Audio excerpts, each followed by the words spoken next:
Halo Sobat Fakta, penemuan ide-ide perkembangan seputar teknologi sekarang tuh lagi masa berkembangnya loh. Banyak beberapa perusahaan juga telah membuat proyek teknologi terbaru dan canggih untuk kepentingan banyak orang. Mulai dari teknologi perdagangan, benda keseharian, hingga teknologi untuk kesehatan. Penemuan-penemuan teknologi itu pun terus-menerus dibuat hingga kemudahan dalam berbagai hal ditemukan. Nah, di kali ini kita bakal beritahu ke kalian beberapa penemuan teknologi canggih yang bisa membuat Anda tercengang mungkin. Nah, kira-kira seperti apa ya? Nah, buat kalian yang penasaran, kuy langsung kita simak videonya.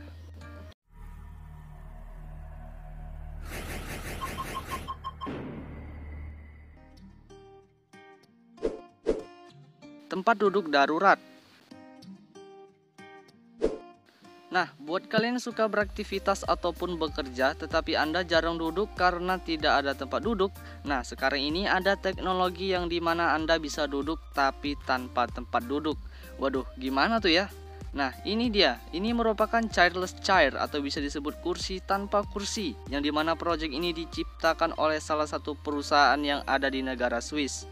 Untuk bentuknya seperti kerangka seluler yang memungkinkan orang dapat duduk di mana saja. Ketika pengguna ingin duduk, mereka cukup menekan tombol dan duduk dengan pose yang diinginkan. Meski awalnya terlihat canggung, kursi tanpa kursi ini memungkinkan Anda berjalan dan berlari seperti biasa saat dimatikan fiturnya. Kursi tanpa kursi ini juga menggunakan peredam variabel portable untuk menahan berat badan pengguna dan juga untuk mengurangi tekanan pada otot kaki dan persendian. Untuk penahan berat badan tumpuan diarahkan ke bagian tumit sepatu yang menempel pada childless chair sehingga di saat Anda duduk terasa seperti di tempat duduk. Kursi tanpa kursi ini ada yang terbuat dari aluminium dan serat karbon. Beratnya sekitar 1 kg lebih dan dilengkapi dengan baterai 6 volt yang dimana untuk menjalankan peredam selama 8 jam dengan sekali pengisian daya. Alat ini nantinya bakal diperuntukkan untuk para pekerja pabrik yang dimana untuk mengatasi sakit pinggang dan persendian yang dikarenakan terlalu banyak berdiri. Tidak hanya untuk pabrik, alat ini juga bisa digunakan untuk aktivitas lainnya.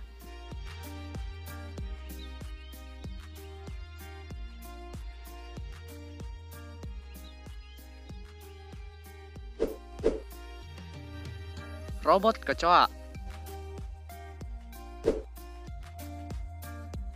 Kalau biasanya kalian melihat hewan kecoa merupakan hewan yang paling menyebalkan, mungkin kalian kalau lihat kecoa yang satu ini langsung kagum deh. Soalnya nih kecoa canggih loh. Robot yang berukuran serangga ini dapat berlari melintasi lantai dengan kecepatan hampir seperti kecoa yang melesat. Para peneliti juga melaporkan robot serangga ini hampir sama kuatnya dengan kecoa aslinya. Karena saat Anda menekan atau memijak robot ini di bawah kaki Anda, dan kemungkinan besar robot tersebut akan terus bergerak dan berjalan.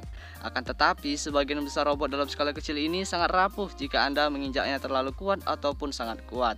Robot kecil seperti ini ternyata bermanfaat dalam misi pencarian dan penyelamatan, yang dimana robot kecil ini dapat mendeteksi pencarian yang tidak bisa dijangkau manusia ataupun anjing pelacak, dan juga di tempat yang mungkin terlalu berbahaya. Robot ini terbuat dari bahan polyvinylidene fluorida atau disebut dengan PVDF. Bahan inilah yang menyebabkan robot bisa berjalan karena adanya pergerakan lekukan pada robot. Apakah ini yang disebut kecil-kecil cabai rawit?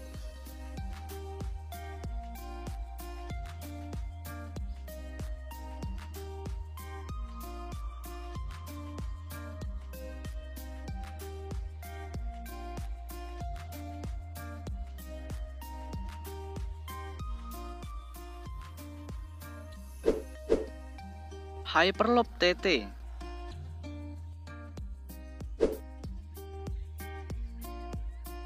Hyperloop Transportation Technologies, juga dikenal sebagai Hyperloop TT, adalah perusahaan riset Amerika yang dibentuk menggunakan pendekatan kolaborasi kerumunan untuk mengembangkan sistem transportasi komersial di seluruh dunia. Perusahaan ini menciptakan kereta cepat yang dimana tujuannya yaitu untuk merevolusi mobilitas dengan menawarkan kecepatan perjalanan super cepat di permukaan tanah. Mereka telah mengembangkan teknologi levitasi elektromagnetik tanpa gesekan yang dapat mendorong penumpang dan barang hingga 1223 km per jam dengan tanpa suara dan bebas emisi. Kereta cepat milik perusahaan ini nantinya bakal digunakan untuk pengiriman barang kargo, Alasan perusahaan ini mendirikan kendaraan konsep seperti ini yaitu untuk menghilangkan keterlambatan dalam pengiriman barang ke tujuan. Selain itu ada juga alasan lain seperti penghematan bahan bakar. Jika menggunakan truk kargo seperti biasa, ini bakal banyak makan biaya seperti BBM. Apalagi dengan perjalanan jauh, bakal banyak makan dana dan juga waktu.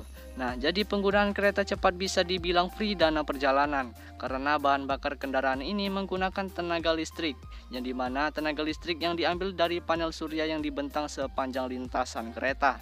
Saat ini uji coba untuk kereta ini bakal diuji coba lintasannya di beberapa wilayah yang ada di Amerika dan ada beberapa di negara maju lainnya.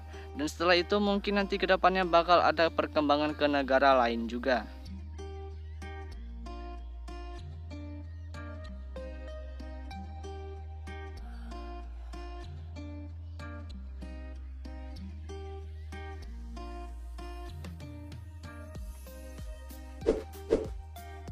Stentrod.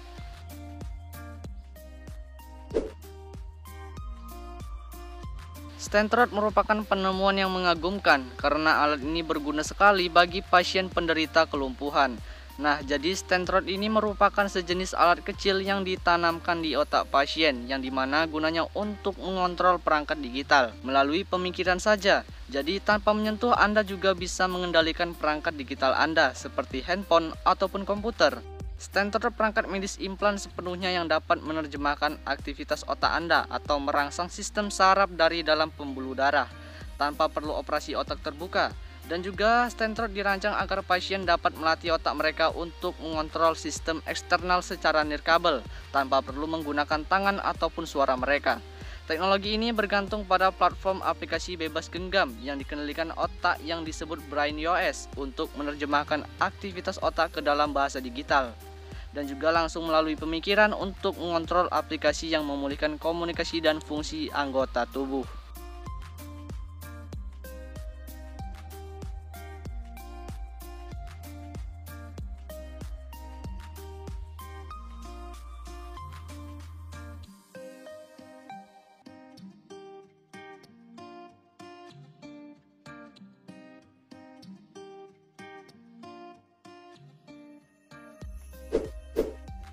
Robot endoskopi kapsul.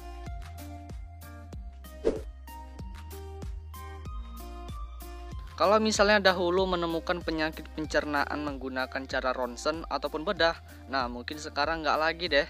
Soalnya robot endoskopi bisa dibilang robot medis. Karena robot ini berfungsi sebagai pendeteksi penyakit yang ada di dalam pencernaan. Penggunaannya pun cukup mudah karena buat pasien yang ingin diperiksa, mereka cuma menelan kapsul kecil ini di mulut mereka. Setelah itu pun alat itu bekerja dengan kamera pendeteksi yang berada di ujung kapsul. Dan kapsul ini akan terhubung dengan sistem monitor yang ada di luar, sehingga dokter dan pasien dapat melihat apa yang ada di dalam. Setelah selesai, alat itu pun akan ikut tercerna di dalam perut. Tapi bukan tercerna habis ya. Jadi alat ini akan keluar dari lubang pencernaan dengan keadaan utuh. Nah, jadi alat kapsul ini nggak berbahaya deh. Kira-kira alat ini bisa memeriksa hati seseorang nggak ya?